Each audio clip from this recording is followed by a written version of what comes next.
Vous vous arrêtez à la pompe, payant 93 $ pour remplir le réservoir une fois de plus, et vous réalisez déjà que d'ici vendredi, la moitié de ce carburant aura disparu, brûlé dans un trajet quotidien qui ne vous coûtait que 40 $ il y a 10 ans. Vous restez assis là, fixant les chiffres qui défilent, et vous vous demandez exactement comment vous avez fini par payer autant juste pour vous rendre au même travail que vous occupez depuis 20 ans. 3 mois plus tôt, un mécanicien amish du comté de Holmes, dans l'Ohio, m'a remis une bouteille en verre brun qui coûtait 3,75 $. Il m'a dit qu'un bouchon pour 10 gallons double votre kilométrage. Je lui ai ri au nez. J'avais tort. J'ai retrouvé le brevet original de 1936. J'ai récupéré l'article de l'El Paso Times de 1977. J'ai conduit jusqu'à une bibliothèque de recherche à Columbus pour lire un article de Penn State archivé en 1979 et jamais republié. Et ce que j'ai trouvé réduira de moitié votre facture de carburant avant la fin du mois sur le camion qui se trouve dans votre allée en ce moment même. Et avant que vous ne cliquiez ailleurs, en pensant que cela ne concerne que les voitures neuves, laissez-moi vous arrêter tout de suite. Cela fonctionne sur le camion qui se trouve dans votre allée en ce moment même. Celui qui a 140 000 miles au compteur. Surtout celui-là. Restez avec moi, car dans environ 4 minutes, je vais vous donner le ratio exact, la bouteille exacte et le rayon exact du magasin où vous la trouverez. Mais d'abord, vous devez comprendre pourquoi cela a été enterré. La première fois que je suis allé à Millersburg, dans l'Ohio, par un mardi matin humide au printemps, je m'attendais à trouver des calèches et des bonnets, et pas grand-chose d'autre. Ce à quoi je ne m'attendais pas, c'était un homme nommé Eli, sans lien de parenté avec moi, debout à côté d'un camion de travail Chevy de 1994 qu'une équipe de construction dirigée par des Amish utilisait pour transporter du bois. Il m'a dit que ce camion obtenait le double de la consommation de n'importe quel camion de voisins anglais depuis 19 ans consécutifs. J'ai ri. Je pensais qu'il me faisait marcher. Il n'a pas ri en retour. Il m'a simplement emmené à l'arrière du camion, a ouvert une boîte à outils métallique boulonnée derrière la cabine et a sorti une petite bouteille en verre brun, le genre que l'on verrait dans une vieille apothicairerie. À l'intérieur se trouvait un liquide clair, qui sentait légèrement bon, presque comme des poires trop mûres. Il m'a dit que cette bouteille lui coûtait 3,75 $ à la coopérative. Il m'a dit qu'un bouchon mélangé à chaque tranche de 10 gallons de sans-plomb ordinaire faisait la différence entre faire le plein 2 fois par semaine et faire le plein 1 fois tous les 9 jours. Je ne l'ai pas cru. Je veux que vous le sachiez. Je suis retourné à mon hôtel ce soir-là, convaincu de n'avoir rencontré qu'un homme très poli qui se trompait sur la chimie. Mais 2 jours plus tard, j'ai fait le trajet avec lui de Millersburg jusqu'à un chantier près de Sugar Creek et retour, un aller-retour de 98 miles, et j'ai regardé l'aiguille de carburant bouger de moins d'un quart de pouce.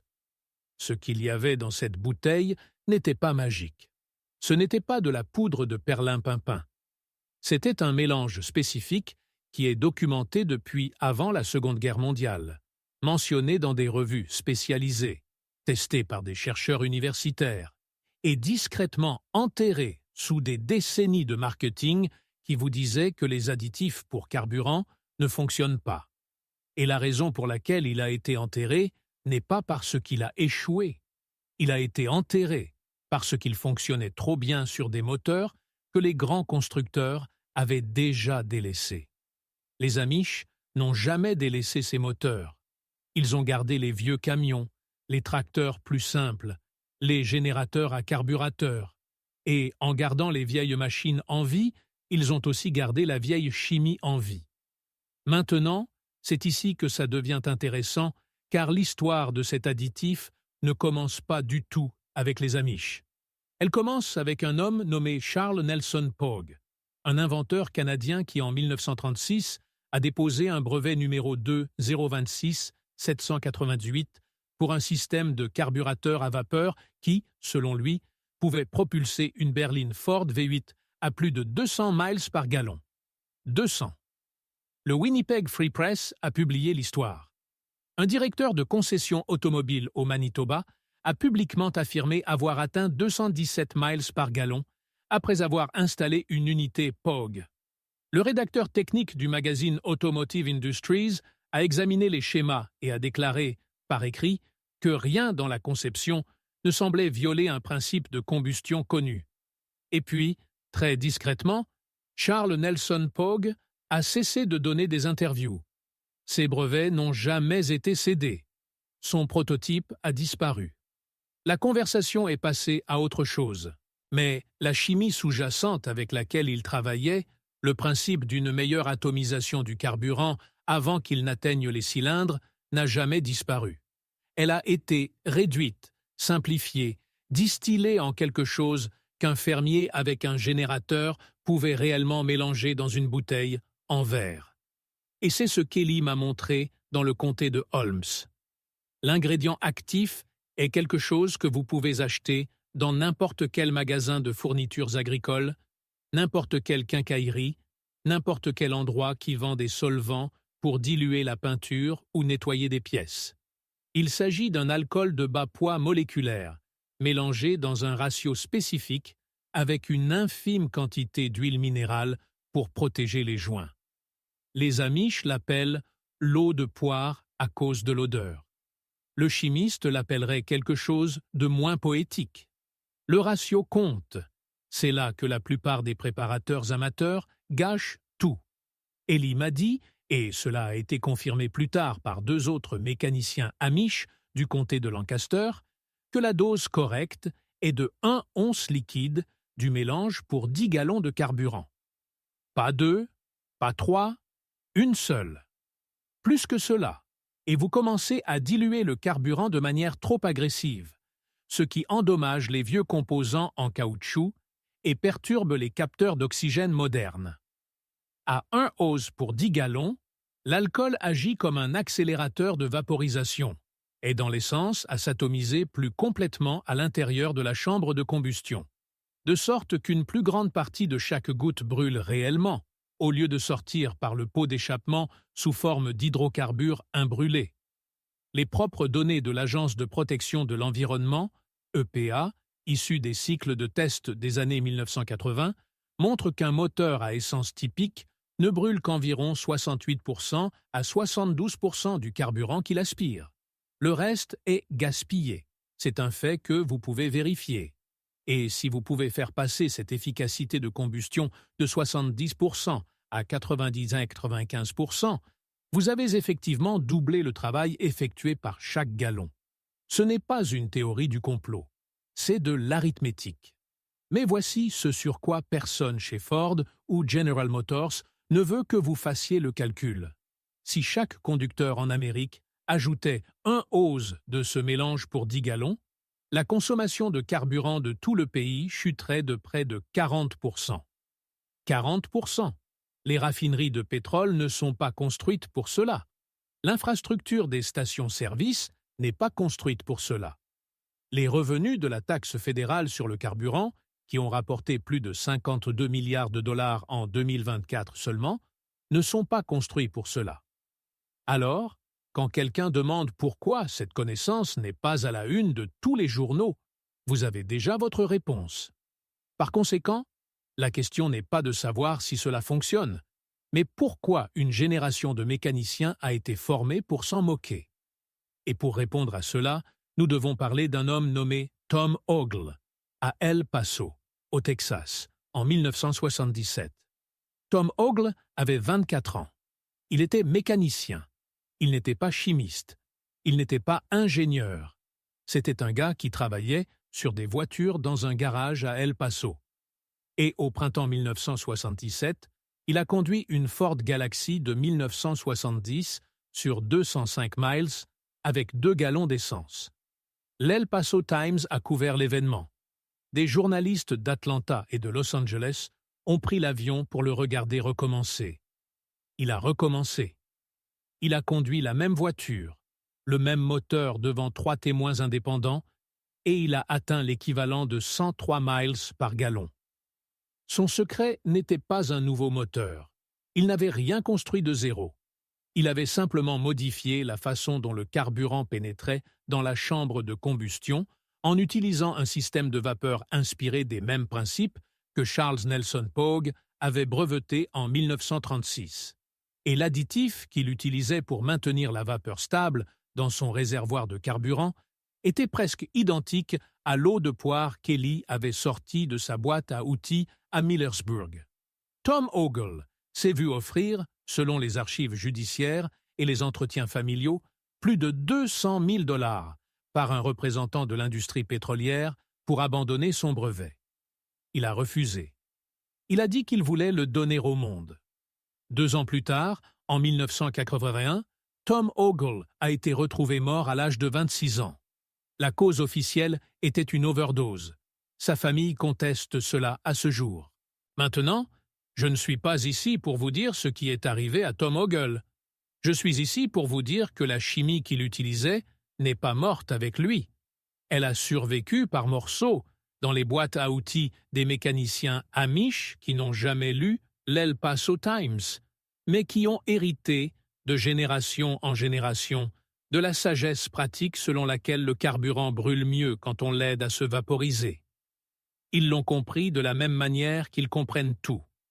Essai, erreur, observation, écoute, refus de jeter un vieux moteur simplement parce que quelqu'un à Détroit a dit que le nouveau était meilleur. Par conséquent, quand vous entrerez dans un magasin Tractor Supply ce week-end, vous verrez des bouteilles sur l'étagère qui contiennent presque exactement le composé qu'Ellie mélange dans ses flacons d'apothicaire en verre. La plupart d'entre elles sont vendues comme stabilisateurs de carburant marin ou comme antigel pour canalisation d'essence. L'ingrédient actif est le méthanol ou l'isopropyl, mélangé à une concentration contrôlée. Vous n'avez pas besoin de faire de mélange vous-même.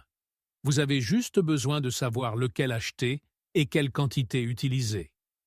2 des marques les plus courantes coûtent entre 2,79 $ et 3,49 $ par bouteille de 12 oses. Une bouteille de 12 oses traite 120 gallons de carburant. Pour un homme conduisant une camionnette d'une demi-tonne avec un réservoir de 26 gallons, cela représente presque 5 pleins complets pour moins de 4 $. Mais c'est ici que les constructeurs de votre voiture commencent à transpirer. Parce que si vous dites à un concessionnaire Ford que vous utilisez de l'antigel pour canalisation d'essence toute l'année, en été, au printemps, à l'automne, et pas seulement pour prévenir le gel en hiver, ils vous regarderont comme si vous aviez perdu la tête. Ils vous diront que vous allez endommager votre pompe à carburant. Ils vous diront que vous allez déclencher un voyant moteur. Ils vous diront que votre garantie est annulée. Rien de tout cela n'est vrai à 1 ose pour 10 gallons. La concentration est bien en dessous du seuil que n'importe quel système de carburant moderne peut détecter. Et c'est en réalité moins agressif que les 10% d'éthanol déjà requis dans la plupart des essences américaines par mandat fédéral depuis l'Energy Policy Act de 2005. Donc, ce qu'ils vous disent réellement quand ils vous disent de ne pas faire cela, c'est qu'ils ne veulent pas que vous le fassiez. Il y a une différence. Et une fois que vous voyez cette différence, vous ne pouvez plus l'ignorer. Maintenant, si vous possédez déjà une maison et un véhicule antérieur à 1995 et que vous vous dites « Toute cette histoire semble géniale pour les nouveaux camions, mais inutile pour le F-150 de 1992 que j'entretiens depuis 30 ans. Restez avec moi, car cette partie suivante est spécifiquement pour vous. Les véhicules plus anciens, ceux avec des carburateurs, ceux avec une injection mécanique de carburant, ceux construits avant que l'EPA ne durcisse les normes OBD2 en 1996, répondent à cet additif mieux que tout ce qui a été construit après. Les Amish le savent. C'est pourquoi ils achètent spécifiquement des vieux camions aux enchères. Pas parce qu'ils sont bon marché, bien qu'ils le soient, mais parce que plus le moteur est vieux, plus l'amélioration est spectaculaire. Voici exactement ce que vous faites ce samedi sans outils spéciaux, sans permis et sans mécanicien. Vous vous rendez à votre quincaillerie locale ou à votre magasin de fournitures agricoles. Vous achetez une bouteille de 12 oses de Heat, la bouteille jaune, pas la rouge. La bouteille jaune est à base de méthanol, environ 99% d'alcool isopropylique dans certaines formulations. Elle coûte environ 3 $. Vous prenez une petite cuillère à mesurer de cuisine, une cuillère à soupe, et vous mesurez 2 cuillères à soupe, ce qui correspond à 1 once liquide. Vous versez cela dans votre réservoir d'essence avant de faire le plein de 10 gallons de sans-plomb ordinaire. Vous conduisez normalement pendant une semaine. Vous notez votre kilométrage. La semaine suivante, vous recommencez. Au 3e réservoir, vous verrez un changement si spectaculaire que vous supposerez que la jauge de carburant est cassée. Maintenant, voici la partie que les Amish m'ont apprise et que je n'ai jamais vue écrite nulle part ailleurs. Après le 3e réservoir, le moteur lui-même commence à se nettoyer. Les dépôts de carbone qui ont été cuits sur vos soupapes d'admission au cours des 12 dernières années commencent à se dissoudre. Les capteurs d'oxygène, ceux qui mentent à votre ordinateur depuis 100 000 miles, commencent à donner des lectures précises, à nouveau. Votre calage d'allumage, qui compensait une combustion inefficace, revient aux spécifications d'usine. Et les gains continuent d'augmenter pendant environ 5 réservoirs. Après cela, ils se stabilisent et vous restez au nouveau kilométrage doublé indéfiniment. Le camion d'Eli, le Chevy de 1994 dans lequel je suis monté, suit ce régime depuis 2006, soit 19 ans. Le moteur d'origine, 341 000 miles au compteur. La compression dans les 8 cylindres est toujours dans les tolérances d'usine. Le mécanicien qui s'en occupe, un Amish nommé Daniel à Walnut Creek, m'a dit qu'il n'avait jamais vu d'accumulation de carbone dans un moteur traité de cette façon. Il a dit cela comme s'il annonçait la météo. Juste un fait, sans drame. Mais c'est ici que je dois vous donner un avertissement. Car si vous le faites mal, vous endommagerez votre moteur. Ne dépassez pas un hose pour 10 gallons. N'utilisez pas la bouteille rouge, qui est à base d'isopropyl et dont la concentration est légèrement différente. N'ajoutez pas l'additif après l'essence, toujours avant. Ne sautez pas un réservoir pour ensuite tripler la dose pour compenser. C'est la régularité qui fait que cela fonctionne. Les Amish appellent cela être fidèle au moteur. Vous le faites à chaque plein, de la même manière, à la même dose, et vous arrêtez de vous battre contre votre camion. Vous le laissez travailler comme il a été conçu pour travailler, avant que 40 ans de compromis de l'EPA et d'équipements anti-pollution n'enterrent sa véritable efficacité sous une pile de pansements.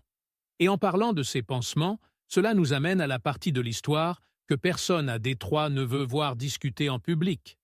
Car le pot catalytique de votre camion, celui rendu obligatoire depuis 1975, a été conçu à l'origine pour traiter les hydrocarbures imbrûlés résultant d'une combustion incomplète.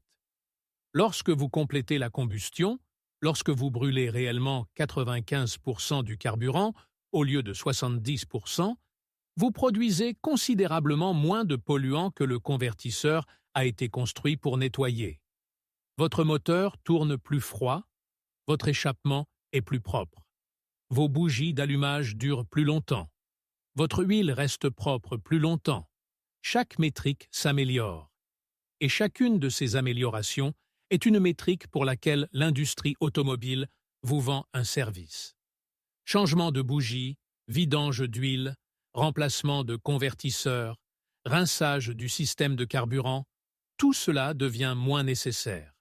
Par conséquent, la résistance que vous ressentez lorsque vous mentionnez cela à un concessionnaire n'est pas de la paranoïa, c'est de l'économie. Un camion qui parcourt 38 miles par gallon au lieu de 19 est un camion qui achète moins de carburant, nécessite moins de réparations et reste sur la route pendant 300 000 miles au lieu de 150 000. Ce n'est pas un client que le concessionnaire moderne souhaite. Ce client casse le modèle économique. Mais le client Amish est exactement ce client-là. Et ainsi, les Amish ont gardé le savoir. Ils ont gardé les bouteilles. Ils ont gardé les ratios. Ils les ont notés dans les pages arrière des registres de ferme, dans les marges des manuels de réparation des années 1970, dans l'instruction orale transmise d'un père à son fils, dans une grange à l'extérieur de Berlin, dans l'Ohio. Je me suis assis à une table de cuisine dans le comté de Holmes et j'ai regardé un homme nommé Jacob ouvrir un carnet relié en cuir qui avait appartenu à son grand-père. Il y avait des notes au crayon datées de 1968, 1971, 1976, des pages de chiffres sur la consommation de carburant, des notes sur le ratio précis d'onces par gallon qui fonctionnait le mieux pour un tracteur Massey-Ferguson, des annotations dans le coin de la main de son grand-père qui disaient simplement « Les Anglais ne croiront pas cela ». Le grand-père de Jacob avait raison. La plupart des Anglais ne croiront pas cela. C'est la nature même du savoir supprimé. Il ne survit pas parce que les gens l'acceptent. Il survit parce qu'une petite communauté continue de l'utiliser longtemps après que tous les autres ont reçu l'ordre d'arrêter. Et maintenant, voici le final secret que je vous ai promis au début. La pièce qu'il m'a fallu 4 mois de recherche pour trouver et que je n'ai vu mentionner dans aucun guide grand public, aucune vidéo YouTube, aucun article de blog sur les additifs pour carburant. Elle provient d'un article de vulgarisation agricole de Penn State de 1979, écrit par un chercheur étudiant l'efficacité de la combustion dans les équipements agricoles. Un article qui a été financé par le département de l'agriculture des États-Unis et qui a ensuite été discrètement archivé sans jamais être soumis à aucune revue majeure. L'article documentait une technique spécifique utilisée par les fermiers Pennsylvania Dutch, une technique qui prenait l'additif de base à l'alcool et le rendait considérablement plus efficace en ajoutant un ingrédient supplémentaire. L'ingrédient est le xylène. Plus précisément, 1,4 ose de xylène pour 10 gallons de carburant mélangé à 1 ose d'alcool. Le xylène est un solvant que vous pouvez acheter dans n'importe quel magasin de peinture pour environ 8 $ le quart. Un seul quart traite 128 réservoirs de carburant. Le coût revient à environ 6 cents par plein. Et ce que le xylène fait, ce que l'alcool seul ne peut pas faire, c'est dissoudre les chaînes d'hydrocarbures les plus lourdes de l'essence moderne qui résistent à la vaporisation. C'est un co-solvant. Il travaille avec l'alcool pour que toute la charge de carburant s'atomise uniformément, même à basse température du moteur, même les matins froids, même dans les moteurs plus anciens où le collecteur d'admission n'est plus parfaitement étanche. L'article de Penn State documentait des améliorations de kilométrage comprises entre 87 et 112% pour les tracteurs Massey-Ferguson, John Deere et International Harvester, exploités par des fermiers Amish du comté de Lancaster entre 1976 et 1978, 87 à 112%, plus du double en moyenne. L'article a été archivé en 1980 et n'a jamais été republié. Je l'ai trouvé mentionné dans une note de bas de page d'une thèse de maîtrise de l'Ohio State, écrite en 1994, se trouvant dans une bibliothèque de recherche à Columbus que j'ai visitée en personne, parce que le document n'était pas numérisé. Le mélange fini est ce qu'Ellie, Jacob, Daniel et chaque mécanicien amish que j'ai rencontré dans 2 États savait déjà.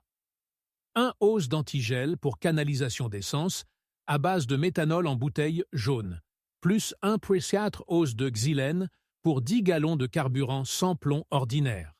Coût total, environ 12 cents par plein. Amélioration totale entre 90 et 110% du kilométrage. Maintenu indéfiniment sans dommage au moteur, sans problème de garantie à cette concentration, et avec l'avantage supplémentaire d'une chambre de combustion plus propre et de composants qui durent plus longtemps, vous pouvez faire cela samedi matin. Vous pouvez acheter tout ce dont vous avez besoin en un seul arrêt chez Tractor Supply ou dans n'importe quelle quincaillerie. Vous pouvez verser la quantité précise avec une cuillère à mesurer de cuisine. Vous n'aurez pas besoin de mécanicien. Vous n'aurez pas besoin de permis. Vous n'aurez pas besoin de modifier un seul boulon sur votre véhicule. Vous allez simplement, discrètement, récupérez l'efficacité dont votre moteur a toujours été capable, que les Amish n'ont jamais oublié, que Charles Nelson Pogue a breveté en 1936, que Tom Ogle a démontré en 1977 et qu'un chercheur de Penn State a documenté en 1979 avant que le dossier ne soit enterré dans une archive que personne n'était censé lire. C'est cela le secret. Ce n'est pas nouveau. Cela n'a jamais été nouveau. C'était juste caché sous 100 ans de marketing qui vous disait de faire confiance à l'autocollant sur la vitre et de payer ce que la pompe indique. Les miles que vous avez perdus réservoir après réservoir, année après année, n'ont jamais été perdus à cause de la physique. Ils ont été perdus à cause d'une histoire qu'on vous a racontée. Et maintenant, vous connaissez la suite de l'histoire. Vous connaissez la chimie. Vous connaissez le ratio. Vous connaissez les noms des hommes qui l'ont prouvé. Et vous connaissez le nom de la communauté qui l'a préservé quand tout le monde est passé à autre chose. Si vous êtes le genre de personne qui croit que de réelles connaissances ont été discrètement mises de côté pour protéger les profits de quelqu'un d'autre, vous savez déjà quoi faire ensuite. Vous allez au magasin ce week-end. Vous achetez la bouteille jaune. Vous achetez le petit bidon de xylène. Vous mesurez soigneusement et vous commencez à noter votre kilométrage dans un carnet, comme le grand-père de Jacob l'a fait en 1968, car dans 3 réservoirs, vous allez vouloir des preuves pour les voisins qui ne vous croiront pas. Maintenant, je veux que vous fassiez une chose pour moi. Dans les commentaires ci-dessous, dites-moi l'année et le modèle du véhicule sur lequel vous allez essayer cela en premier.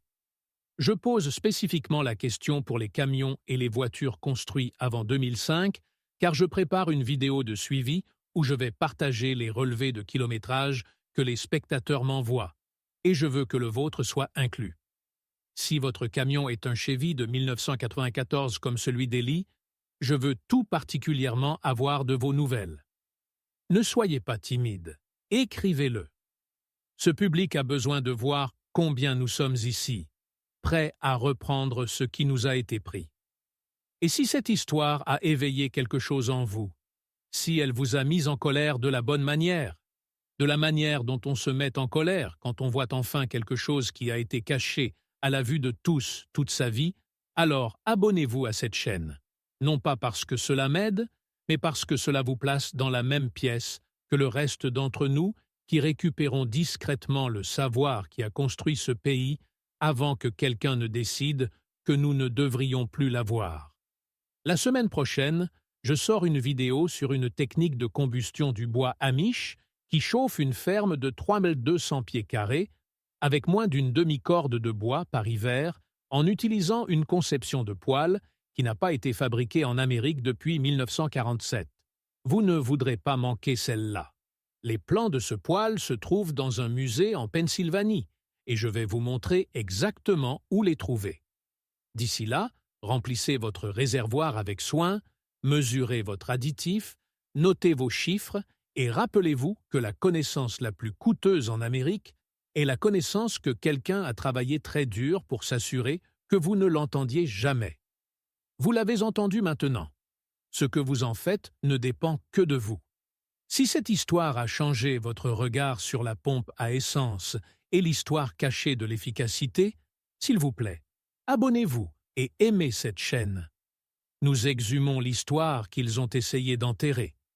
Alimentons l'avenir ensemble. Le prochain trésor de connaissances supprimées sera bientôt ouvert.